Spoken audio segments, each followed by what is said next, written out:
Every self-help book, every motivational video, every coach you've ever followed has been selling you the same thing, and it has kept you stuck. The product is motivation.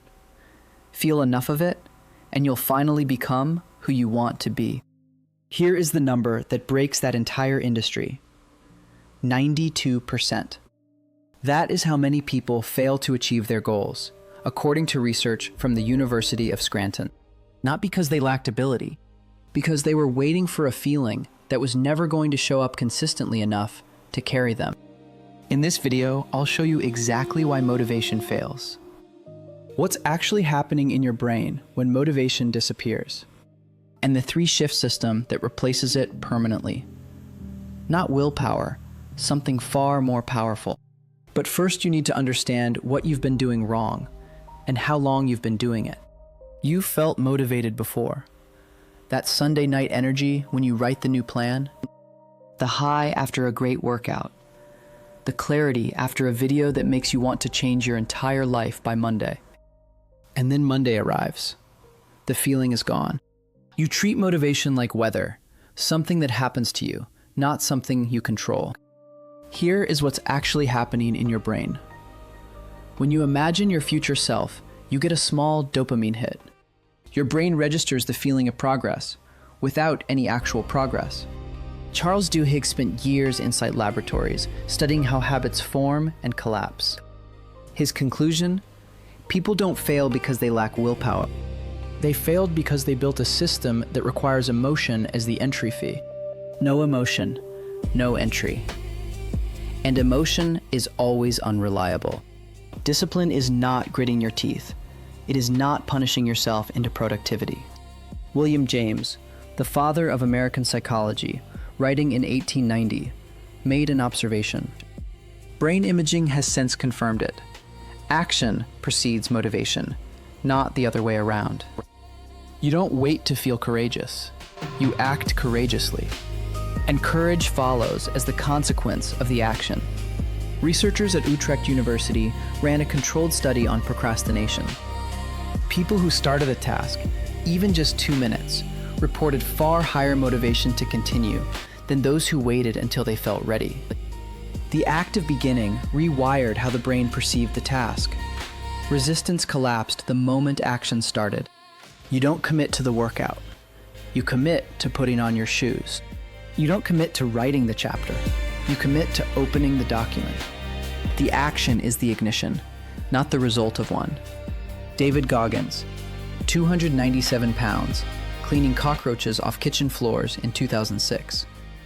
He didn't become a Navy SEAL by finding motivation. He made one decision. He made one decision so total, it left no room for negotiation. He decided who he was going to be. Every rep, every run, every refusal to quit, not a test of willpower, the natural behavior of the person he had already decided to be.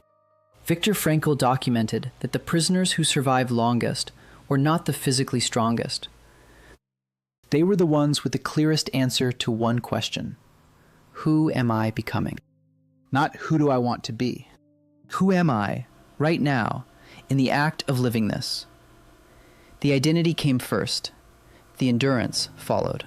You are not someone who lacks discipline. You are someone who has not yet made the identity decision that makes discipline automatic. Shift 1.